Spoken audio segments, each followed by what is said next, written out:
Mark Brandon, very warm welcome to What If.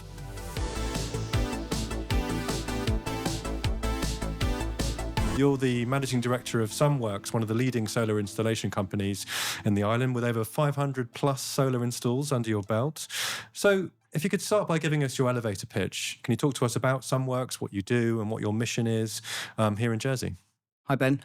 So SunWorks was set up to be a solar energy company in Jersey, providing a service that wasn't here yet.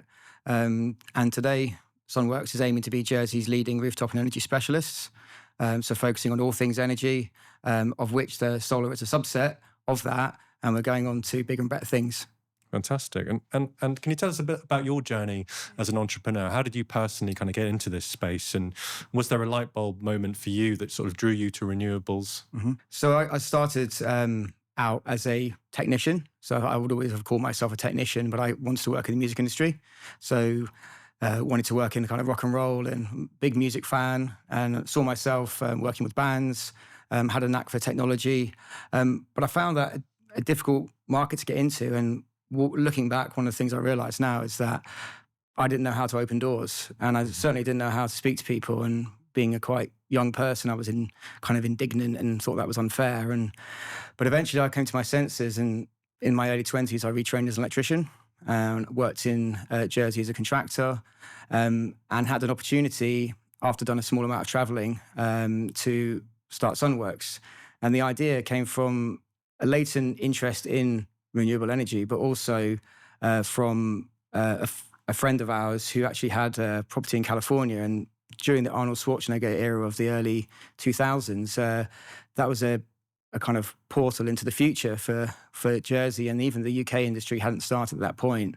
So I started on a silent journey to retraining and re-educating myself to a point where I was working as an electrical contractor in Jersey. I wasn't too happy with the job, and me and my dad looked at each other and said, should we give this solar thing a go? And so early efforts were actually trying to bring an established business to Jersey, but the interest wasn't high enough. So we just started slow, and the company was founded in 2013, and I took measured steps, slowly and carefully, training myself and retraining. Mm-hmm. And the company managed to survive and keep moving forward from there. Part of the reason that I was always encouraged to continue and not give up was that I realized I was part of a global industry at that point that was proven elsewhere. And having been to the trade shows and was involved in the sector, I was seeing things that people in Jersey just weren't seeing.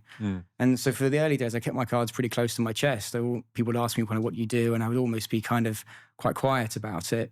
And now, as things developed and people started to know me, and we started to actually deliver projects. And that was a big thing for me, actually doing it and actually delivering solar projects and actually doing the installations myself, actually connecting them up myself. I understood quite early on that it wasn't going to be me was the one to do all the installations. And one of the things that was to my advantage was that I was seeking to replace myself on the installation side. So by 2017, I got my first employee. And that's where I looked to start making steps towards actually running a business. Mm-hmm. And actually, that kind of pursuit of business was the thing that I'm actually interested in, and it could be argued I'm quite good at today, mm-hmm. rather than the kind of technical side.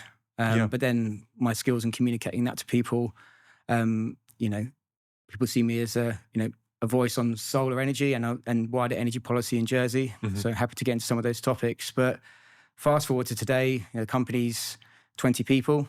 Often you're finding people from the technical background who are, coming from the music area or from staging or lighting and have that technical mindset mixed with electricians and people who are passionate about sustainability and being in sync with the earth and using natural resources. So we find ourselves today as Jersey's leading solar installer. Mm-hmm. We've completed coming up to 600 properties in the island. We're very proud of that, and happy with the people and proud of the people that work there. Mm-hmm. It's always a daily grind, but it's definitely worth it. Fantastic. And over that kind of 12-year journey, obviously you were an early kind of clean energy pioneer. You must have spent a lot of that time making the case for solar. I mean, during that period, obviously, there's been a shift in consumer mindsets. A lot more kind of clean energy infrastructure has been implemented on the islands. But I imagine you must have had to sort of debunk a lot of myths and misconceptions that the islanders would have had about solar. So I wanted to ask you to give you an opportunity to sort of debunk some of those myths. If you had to convince a skeptical homeowner over a coffee, let's say, why should they go solar today? So one of the main reasons people got to go solar is they want to be self-reliant. So they're saying, well, how can I contribute to more affordability within my own life? How can I contribute to the planet? How can I do my bit is a thing you hear quite a lot. And also, how can I look after myself during retirement? A lot of our clients are kind of entering into that retirement age. They're looking to lower outgoings. So I would say, if self-sufficiency is important to you, solar is a great way to, invest your cash in something that's productive. And one of the main things that solar does is it almost, in a way, kind of gamifies the idea of being an energy consumer, and it'll turn you into what's called a prosumer. So that when you're a prosumer, you're both a producer and a consumer of energy. You'll receive information on how much energy you're generating, how much you've offset yourself, and also how much then surplus you have, which is selling electricity back to the Jersey electricity grid, which is a myth that people often think that Jersey electricity won't accept your power, but they certainly will. And the amount that they accept will pay you for that energy is about 9.5 pence, which is about 40% of the full retail rate. So, right. and that's fair, and that's metered at your utility meter. So when you get your bill, you get a credit for the energy you didn't use. The other myth that we often find is, we live in the Northern Hemisphere quite high up and the sun doesn't always shine. Sure. So solar, what you can do is very accurately predict before you install what it's going to generate. So if I'm presenting a proposal to someone for solar, I know with a certain amount of accuracy what that energy system will generate. The unknown variable, which very much goes back to the homeowner's mindset and obviously their own consumption habits, is when they use power, whether it's in the day or the night. So the payback is dependent on that. But to come back to my point was that if you're happy with the amount of energy it'll generate and you can provide a kind of rough estimation of how much that power will be used on site, you can give them an accurate payback, which today is like sub 10 years. Obviously, if you're in a sunnier climate, you will have more sunshine power. And so maybe year round as well. So you'll be able to have a better investment. But if you're happy with a kind of 8 to 10 year base case investment in Jersey, then that's fine. You can actually go ahead on that basis. With JE building solar farms and recently activating a solar farm that is going to be supplying 600 homes, how do you see the role of commercial scale solar versus rooftop residential evolving? Yeah, so SunWorks very much a rooftop specialist.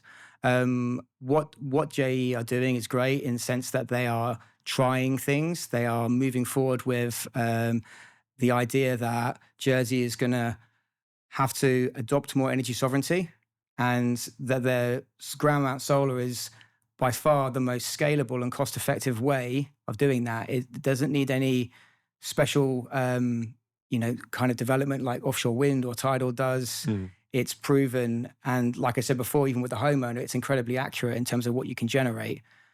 So the idea behind Jay's moving to ground mount is very much based on the idea of increasing biodiversity, providing opportunities for farmers, and providing a service to the islands, with the idea that, look, if solar doesn't work for Jersey, down the line, that field can be returned in better condition than when they found it. So the regeneration of the soil and the increased biodiversity through the farm is something that is commendable. And that's been the basis case for their development into ground mount. But, you find people speaking, when I speak to people in public, they often say, well, what about rooftops? And so SunWorks are happy in the rooftop space, and we work with Jersey Electricity on deploying rooftop solar as well. People don't mind it up on roofs. There's no notable planning conditions around that. The structure of the building tends to be the thing that, might kind of catch us out, with modern regulations being quite stringent on buildings. But these aren't insurmountable. The two can work in tandem. It's not either or. So, JE can do a lot for the island in a short space of time with the ground mount, as well as combined with commercial rooftop, both their own and private generators in the commercial space. And then there's the multitude of homeowners as well. So, there's something like almost 600 local participants now on the network, and that's only counting ones that SunWorks have done. There isn't any accurate statistics out on how many prosumers there are on the island.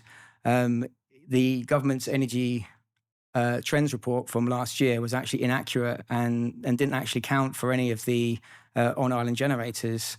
And so one of the things I'd like to see is generation data becoming a part of the kind of voice in Jersey, and also those prosumers within the island actually starting to get a voice and be recognised for what they do and how they play a role.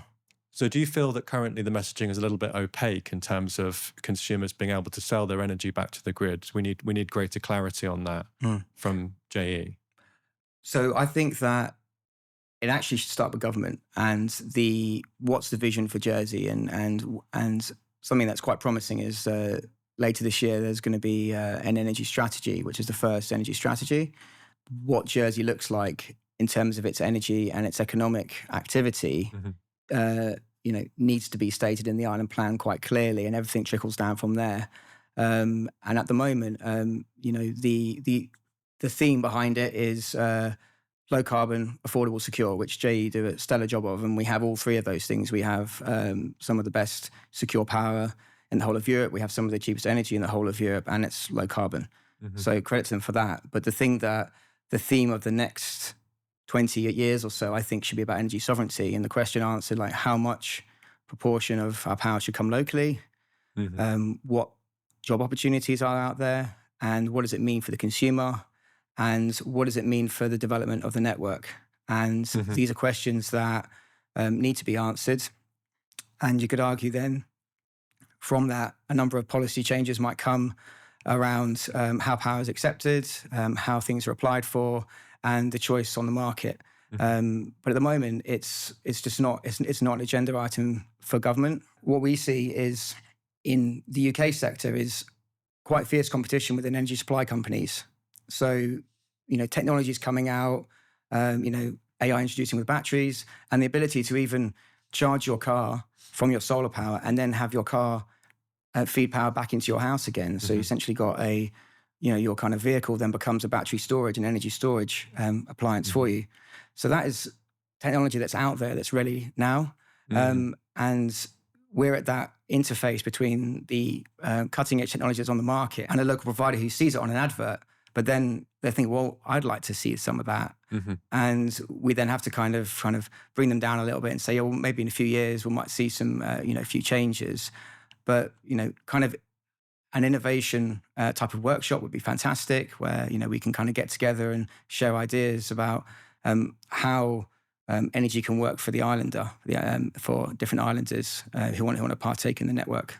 And in terms of the levers that government can pull to kind of accelerate this electrification of our kind of energy infrastructure, should solar be mandatory in all new homes and public buildings? And if so, what's kind of stopping that from happening?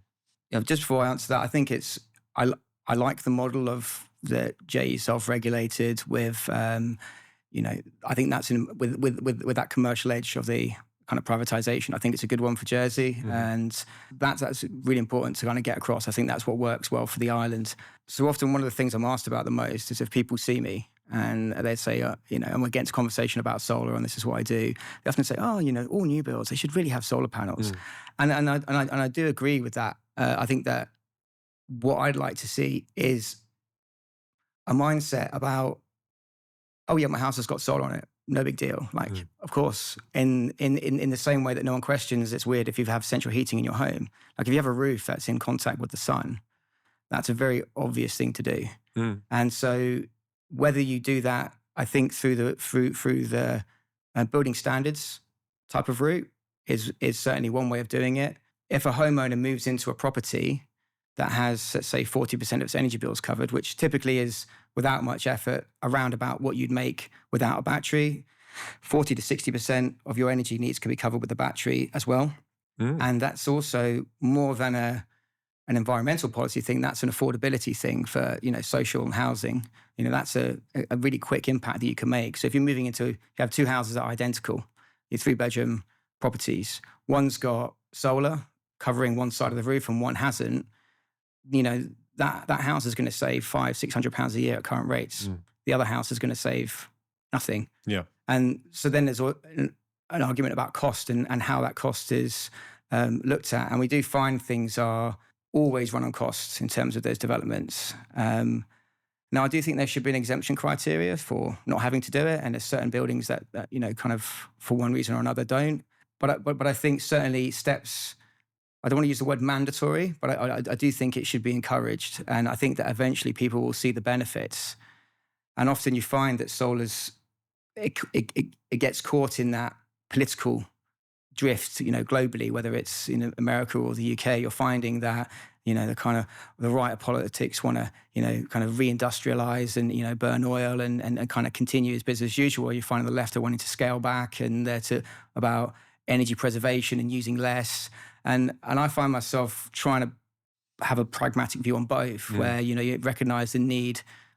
Jersey doesn't need to deindustrialize, so we don't have that issue of being non-competitive. So it's easy for us to set low net zero targets that work for us because we're essentially piggybacking off a kind of French partner. Yeah. And speaking of that, we import something like 95% of our power from France, which is nuclear and hydroelectric.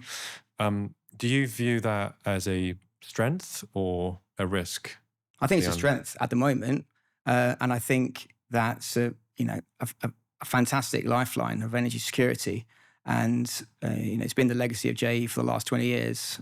Amazing. But I do think that the next chapter needs to be asking questions around energy sovereignty and how much energy. And JE are very much already answering a lot of those on their own terms and making steps towards that. And that's where kind of we already partner with them. But I'd like to come back to the role of government. I'd like to see government just making sure what that looks like for Jersey. And that's across energy, across its own economy in terms of the types of businesses it wants to invite. What's the leisure of Jersey like? What kind of activities do we have here to encourage young people? What kind of financial frameworks do we have in place to welcome entrepreneurs? Because those entrepreneurs coming in and the people we allow in will perpetuate the culture that Jersey will eventually needs to redefine for itself. And I do think that Jersey's got a bit of an identity crisis at the moment. It doesn't know whether it wants to be a new little Singapore or wants to be a sleepy old, tourist town and inviting, to the green side of Jersey. And I think it can be both, but I do think there needs to be a definitive decision about what Jersey is and what it wants to be. And I think, to come back to my earlier point about JE, that the signal should come from government about about what Jersey wants to do, about which direction it wants to go, and stay out of the operations of it.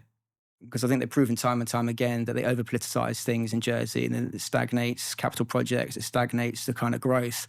And there's no evidence really that is going to be in Jersey's favor. So actually staying out of the way, but understanding that there needs to be an overall direction for the island certainly is really important in the next Iron Plan. Yeah.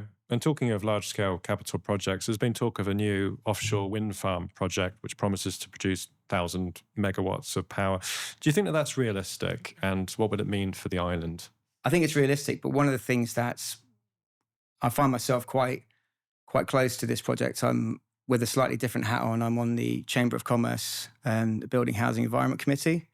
And I'm kind of keeping a watch over what's going on with that project. And Chamber tends to be the kind of economic link between industry and government. And it finds itself looking at these types of issues. And having attended various stakeholder meetings about the wind farm and things, I realised there's widespread confusion about whose money it is, about what the opportunity is. And this isn't a wind farm built for Jersey. Let's be clear about that. This is a wind farm which is primarily an economic opportunity. So the base case is that none of that power comes to Jersey. That is the absolute base case. It's inside Jersey waters. Now, the benefit to Jersey comes from the potential leasing of the seabed, not through supplying power to Jersey. So we'd be exporting that power? It's not our power. So it'll be owned by a private developer. So the way that the amount that would need it for that wind farm would far exceed what Jersey probably could realistically raise. And so it it would be, or at least it would be too risky for them to do that. So the way I see that wind project is, firstly, it's a green economy project, and the revenue comes from the leasing of the seabed, not through any sale of energy or anything like that. And then it's a really great opportunity to rebuild ties with the French. And it's a French diplomacy and green jobs. And how can we service the wind industry in our neighboring waters? So one of the things that made me pay attention was the fact that if Jersey doesn't make a decision on the wind turbines, we're going to see them. We can see the Saint-Briac one, which is further out than the one ours would be. But all around us, the French have huge plans to develop wind all through these coastal waters. So people in Jersey are going to see wind turbines, whether they like it or not. But it's the question is, if you're looking at them, does Jersey get any benefit from it? So there's a speed element. So I'm really conscious about the way that it looks, because when you turn the corner at La Roque, till you go all the way around the island and turn the corner at Gronay, you're going to see the wind turbines. So there should be a concerted effort to managing the visual impact on the islands, actually coordinating with French and French developers to saying, well, you're going to use this area, we're going to use this one, and trying to maybe even do some kind of joint project. But the idea that right now people can decide Jersey's energy sovereignty through this wind farm is going to create confusion. I think that it really just needs to be distilled down to, do you want to see wind turbines in this area of Jersey's water in exchange for this amount of revenue a year? Yes or no? And if we get past that question, the next 10 years might unlock, well, if a certain developer is selected for that project, there's a conversation for Jersey to have with them about, well, okay, well, could we bring some of that power? And it'll be for Jersey Electricity to decide at that time whether that's viable and what the upstream costs might be to the end consumer. So really it's, are we prepared as an island to see it in that area, given the visual and environmental impacts? And is that amount of money enough? And I think for me, it's a yes, but it does need to be carefully managed in terms of the visual impacts. But the amount of money is significant, because Jersey struggles with ways to actually generate revenue, reoccurring revenue like that. So it's a great opportunity, but there is a risk that it will drift through being overcomplicated at the initial processes, which is where I fear it might head. So there needs to be clear, simple messaging, and probably going to do a bit of work on the side to try and help with that. So Mark, on the topic of other forms of kind of clean energy, I wanted to come on to tidal. So Jersey's got the third largest tidal range in the world. So why haven't we gone big on tidal yet? So with these large-scale utility projects, whether it's offshore wind or tidal, a lot of front-end development goes into it. And essentially, there's a lot of thought in terms of the conservation and the kind of development. And I'm not a tidal expert, but my understanding is there's lots of different kinds of tidal power. And essentially, there's one kind of solar power, one kind of solar panel that works everywhere. So its adaptability and scalability is straight there. Whereas with tidal, you're going to have to do a lot of research into the type of area, understanding the type of technology, and almost develop your own technology that works within your own area. So you're almost having to do the R&D every time you have a project. And the other thing is that Jersey's it doesn't need it right now. Because again, we're not, the policy points towards low carbon, which we already have. And why would we put ourselves under any additional stress to kind of push for that? And so then it comes back to that vision that I mentioned earlier around energy sovereignty, and what's the drive, and does Jersey see it as a place that is self-reliant on its own tidal power? And I think one of the things that Jersey could do really well is building certain innovation groups, between, citizens who have knowledge and some probably from an engineering background. You find all sorts of latent experts in Jersey who would have an opinion, combined with innovators from Jersey Electricity and from local business. And I think something like a think tank. Yeah, across the energy sector, but you could do that across the finance sector. Again, there's people who are retired who will happily give up their free time and actually want to contribute. So again, it comes with that vision. But ultimately, that technology is difficult to deploy, expensive. It can work, and you've got these legacy projects in France that have worked really well. So you've got the reliance tidal, which Jersey has certified energy, which we consume. So you could argue that we're already benefiting from tidal power. through the European market. And so we've already got that. So, but the reliance doesn't provide sovereignty. It provides energy security and low carbon energy for us. So again, it comes around to what does Jersey want? And I think these think tanks might bring out whether there actually really is an appetite or if it's something that just sounds good for Jersey because we happen to live in a place with big tides. Just to bring it back to Jersey homes, what would you say that the smart, low-carbon Jersey home of the future would look like? Are there any innovations that you've seen in this space recently that you're excited about? So I think this year, at the time of recording, 2025, is one of the biggest years in residential energy solutions. And so SunWorks has almost repositioned itself as just a solar company into an energy solutions company. So the type of person wanting to adopt solar are also thinking about electrification of their heating systems. They're thinking about electrification of their vehicle. And they're thinking about, okay, well, what does this ecosystem look like? The energy customer in the future, they are, I would say, partly self-reliant. Up to 50% of their power comes from their own resources. They are charging their vehicle from the sun for the most of the time. And so you're going to find that whilst they're still going to require the grid and need electricity, they will be taking, there will be opportunities for them to make savings and take matters into their own hands. And I think that's a theme that we're going to see extending. And that does bring challenges for JE in terms of the cost of the network and managing the network. But I think they can be dealt with in an open, transparent way, and with careful allocation on tariffs and things. I think that can be managed. But we're also seeing the integration of the kind of smart home, or the energy ecosystem. So a lot of the suppliers of the solar technology that we supply are starting to see controls for heat pumps, for smart homes and things like that. And so the ability to have energy as a fundamental part of the home within a kind of digital age, if you like, is something that we're seeing a lot of. And the ability to access flexible tariffs through batteries, EV charging, and that consumer choice.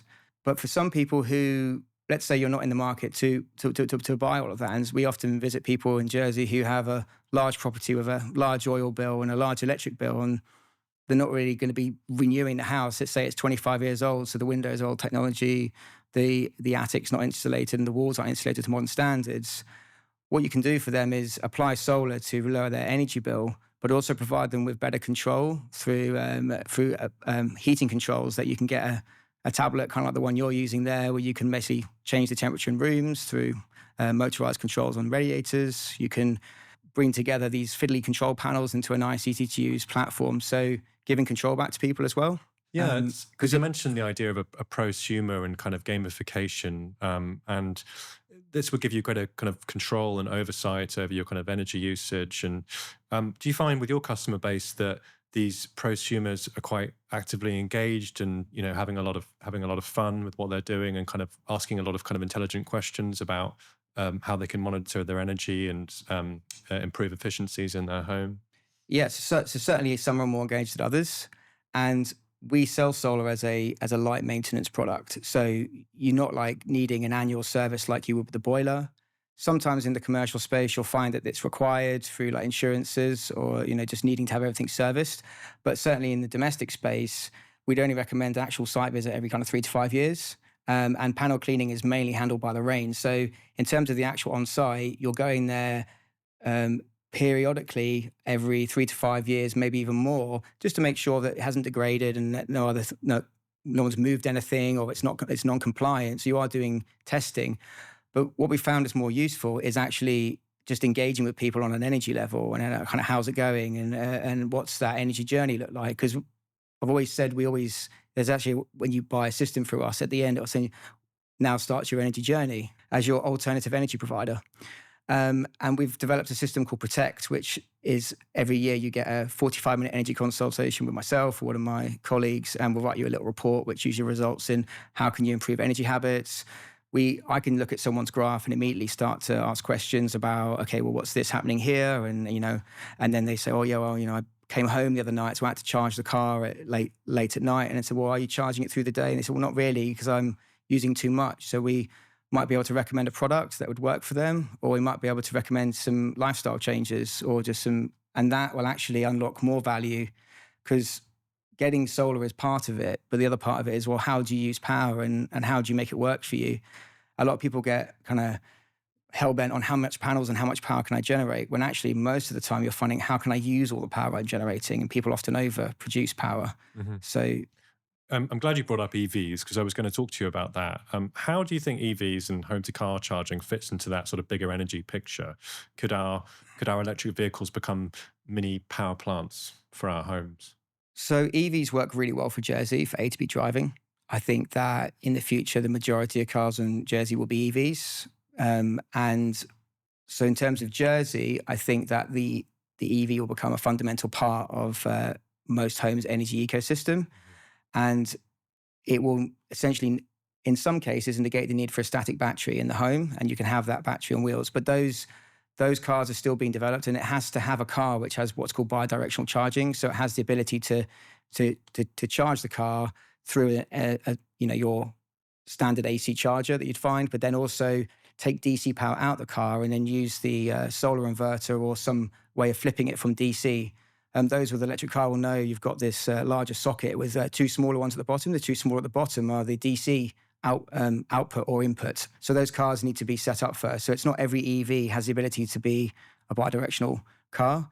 And then it's really, well, what does Jersey or what did JE want to achieve by having people on the network who can do this? And is there an element of control and things that needs to be decided there?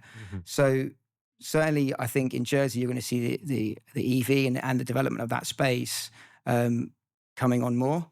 I think in a number of years' time, SunWorks will have 1,000 customers, and then we'll probably have 1,500 customers. And suddenly there's going to be a force of people who are all partaking in the network, who are going to want different things. For the UK, again, I think that just like I said with energy, EVs are a political subject. It doesn't have to be, well, I hate EVs or I like EVs. It's like, well, what kind of driving am I doing? Just ask yourself a sensible question. Am I going around the city? Am I doing short journeys to the shops every day?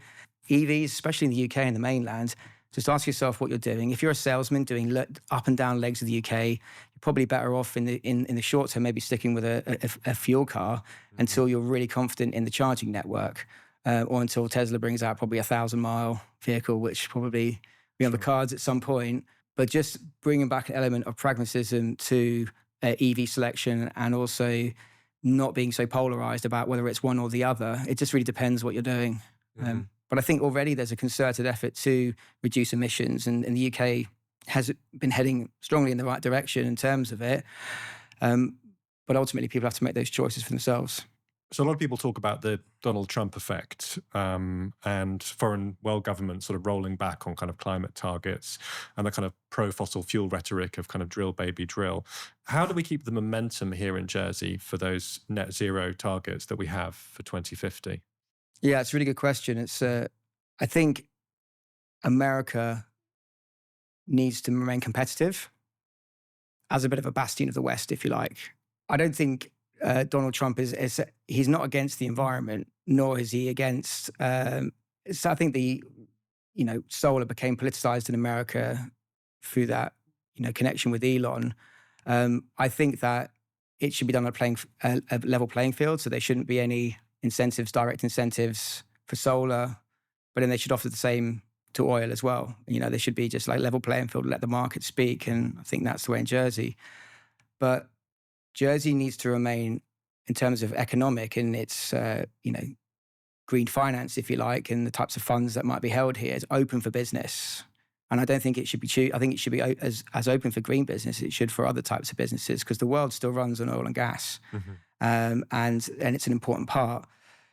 America needs to do this because there is a race on with AI. There is a race on to bring manufacturing back to America, and from a security point of view, and that carbon is going to be spent one way or the other. But you're either going to do it through what's called your scope ones, which is you directly, burning fuel or using it to generate that power, or you're done what the UK has done, which is outsource all of its steel industry to the third world. We're still consuming as much steel, but it's just not made in the UK.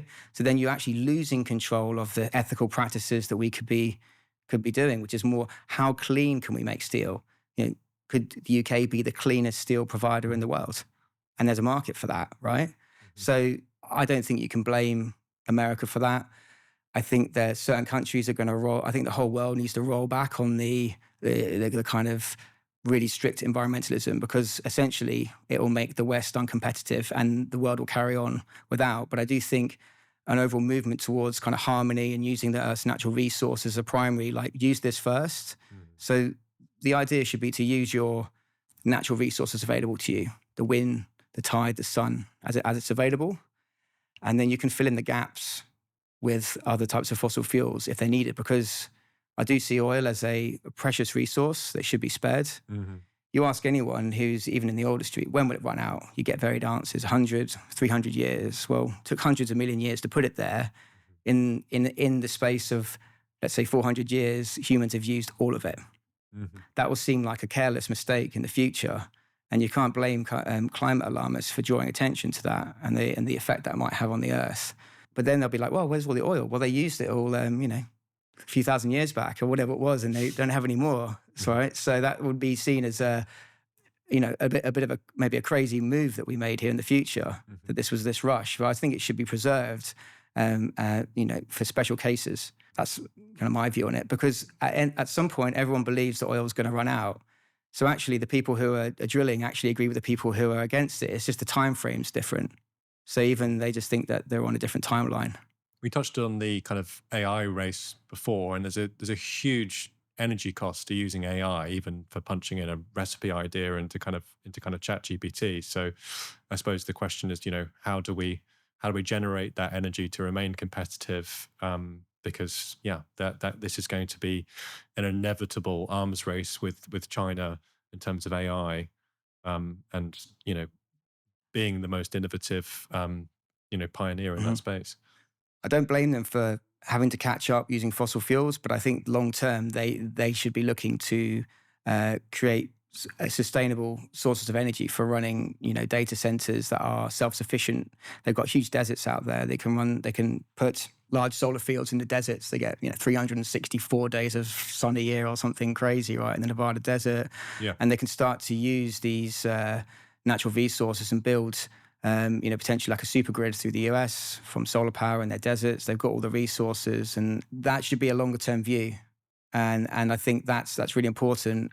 The idea of, I think harmony, and also just, what happened to just talking about pollution, environmentalism? People just kind of almost went off that and they went down the kind of carbon route as a thing. But actually, I think people could be brought around to just like looking after the earth, only taking what you need, living in harmony with your natural resources, and trying not to, trying to leave things the way you found them. And it could be, I think the carbon agenda needs a bit of a reframing, if I'm honest. And also you could actually communicate that to an Eastern audience better. Yeah, I think the, people in China or in India will be more perceptive to harmony and to the idea of that kind of balance, if you like. If CO2 is just our one sole metric that we're working towards. Which it does seem to be. But self-sufficiency, harmony, the natural environment and pollution. I mean, conservation for the ocean is such a critical part of environmentalism that's overshadowed by the carbon agenda. And even to other ones, deforestation, other types of, and also just air quality within big cities is something again, which is at the, is looked at with suspicion because of low emission zones now enforced upon people, not because people in London kind of believe it, but it's because it's like, well, you must do this. And I just think there's this auspicious thing between climate change and kind of authoritarianism, which needs to be careful. But I just think the message is important, and I think the West could communicate with an Eastern audience if it was talking about harmony and balance, and that'd be a good way to do it. So just to bring us back to Jersey and the painting a picture for the 2050 vision, what does an energy independent, kind of cleaner, greener Jersey look like in 2050? So firstly, it knows what it wants. It knows what kind of culture Jersey has, what kind of businesses are operating and entering into Jersey. It knows what its ambitions are in terms of its relations with the French, with its supply of energy from France, both in and out potentially. It knows how much of its energy it wants to generate, what those jobs look like. It has a good handle on where AI sits in that, and also like technology and data centers, and if there's opportunities for those here. Because I think AI and tech is energy, right? It is that without energy, it's like it's blood, right? It can't survive without it. The two are intrinsically linked. And again, you're either outsourcing that to a third party or you're kind of doing it yourself. As I understand it, these server farms need to be kept cool because they generate a lot of heat. Yeah, so you go and like, you've got water for cooling, and you've got like a lot of energy that goes into them. So it needs to understand also its scope 3 as well. So this is the wider impact. Scope 3 is what's applied to carbon, but it is relevant in terms of if you believe there is an impact on something, it is displaced somewhere else. So if Jersey is 95% consuming its power from France, then by that, someone then in the European is missing that power, because you could argue then upstream from that, someone has to burn fossil fuels to provide to us because they're all part of a connected European network. So although it was a big tick in the box for Jersey to say, okay, well, we've got 95% low carbon power, it's like, well, but you're not contributing anything back to the system. So for me, it's like until Jersey is contributing back a certain amount of energy and actually kind of walking the talk, if you like, that's an important part that's left out. And it doesn't feature anywhere in a current carbon neutral roadmap or government policy. There's nothing about where does the energy come from. And if the status quo is disrupted, what's plan B? And energy sovereignty measures are plan B. And also, I think that with that, it's intertwined with green jobs, with how we're going to frame that AI picture and technology as well. This net zero target by 2050, do you think that's achievable? Is it realistic? And what might hold us back from achieving that target? Yeah, because I think that Jersey is in a position where, if we're talking about Jersey, it will do what it can and we'll get to a certain point, and then it will use some offset metric to do the rest. So it will then say, well, with these green investments or with this particular project, we're able to then essentially do like a kind of accountancy thing and, move the numbers around, right? And then we could say we've achieved it. But I think that what's more important is a better metric is how culturally rich is Jersey, how people like living here, and is Jersey still a good place to live, is a better metric than carbon, kind of net zero, if you like. And that's again, I'll come back to the point that I do think a new vision for Jersey, which I think currently has a bit of an identity crisis, not quite as bad as in the UK, but certainly Jersey needs to work out where it sits on the economic stage, what it looks like as an offshore finance centre, what kind of energy is consumed here and where it comes from. For Jersey, it's just about how quickly it can convert heating and transport to electric. And how do you see SunWorks contributing to that future? So I think that because we're in tune with the kind of consumer market for renewable energy products that are on a kind of what they call the micro scale, so the micro generation. We're looking at what other places are doing and how people want to participate. But I think those innovation workshops that I mentioned are really important, the way that, because there might be things about Jersey's network that we don't know or consumers don't know that would be an obvious reason why they're not doing it. But unless you had that conversation, it makes it feel like, well, they're just stubborn or they're not doing it or, they're not accepting it. But that's where I think that kind of engagement needs to happen. Would actually be really useful.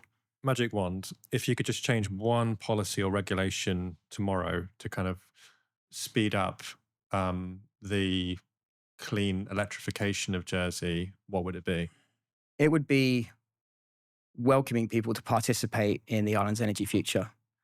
How can you contribute? Like an Uncle Sam campaign, we need you. I think that would be great, and that would instill trust in the local operator, in the network, in the self-regulated model for JE. It would, and also for other, providers as well, like for Jersey Water as well. There was actually a presentation yesterday by the CEO there, and he was talking about how the supply was an issue of water. And they're talking about this kind of saving water campaign and how they might need to build, to ramp up the desalination plant. And, there was a drought in 2022, which resulted in, Grand Vaux nearly running dry.